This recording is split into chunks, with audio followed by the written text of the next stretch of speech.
Kalau saya sebagai orang yang tergabung dalam aktivitas akademik, baik di UGM, di UI, di UNAS, di UII, di setiap kampus yang sudah mengeluarkan petisinya terhadap penegakan demokrasi di Indonesia, itu harusnya marah pada Bahlil ini.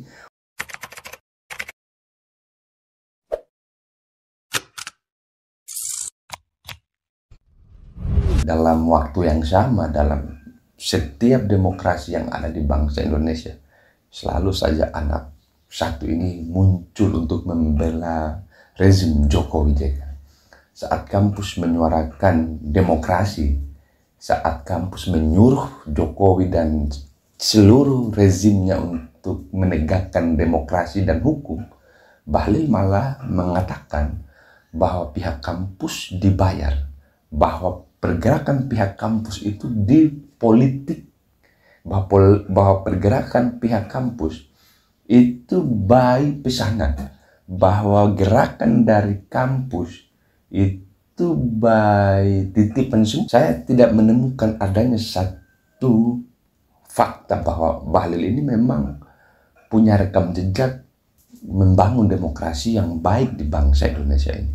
Dia semata-mata seolah-olah ingin bergerak atas nama untuk merebut kekuasaan, untuk mendapatkan jabatan, untuk dipandang baik oleh rezim, meskipun di akar rumput sebenarnya Bahlil ini adalah orang yang justru hanya merusak demokrasi. Masa ketika demokrasi digembosi oleh rezim Jokowi, masih ada juga sebagian orang, dan salah satunya adalah Bahlil Lahadalia ini, yang mengatakan bahwa itu gerakan yang ditunggangi.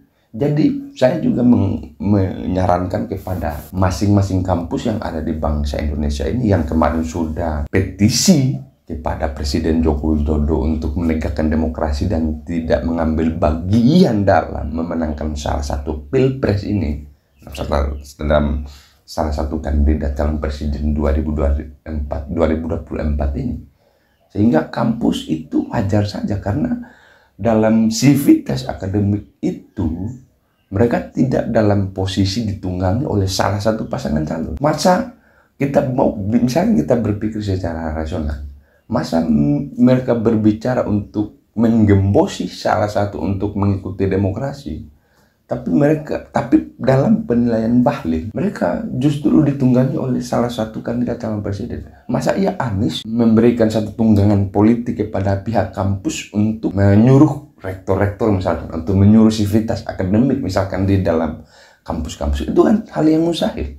Bahwa penilaian Bahlil karena dia adalah sebagai mantan rektor, karena menilai Anies Baswedan adalah sebagai tenaga pendidik, maka dikaitkanlah Bahlil bahwa karena dia pendidik maka wajar kalau dia menyuruh seluruh komponen civitas akademik untuk melakukan pencegahan terhadap Prabowo Gibran melalui Jokowi. Bahwa kita harus mengetahuinya adalah ketika pihak kampus melakukan atau mereka sudah menyatakan turun gunung untuk membela demokrasi bangsa ini, harusnya yang kita pelajari secara rasional, kita harus objektif, bahwa kalau sudah kampus yang menyarankan untuk menegakkan demokrasi, mereka sudah pasti dalam berbagai bentuk kajian, dalam berbagai bentuk profesi, dalam berbagai bentuk keahlian, dalam civitas akademik itu diisi oleh orang-orang yang mumpuni, yang punya pemahaman terhadap demokrasi, terhadap politik, terhadap hukum, terhadap sosial, dan banyak lagi.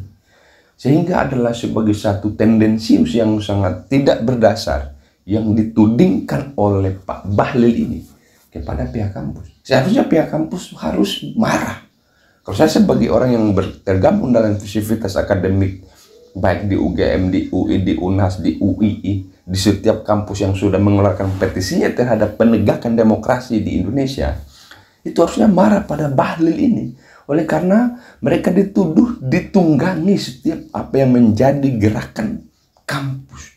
Jadi atas yang menjadi tudingan bahwa kampus dibayar, kampus dipaksa-paksa, kampus ditunggangi oleh salah satu kandidat, ya Bahlil, ya Anda berhentilah jadi penjilat, Anda berhentilah merusak demokrasi dalam bangsa Indonesia.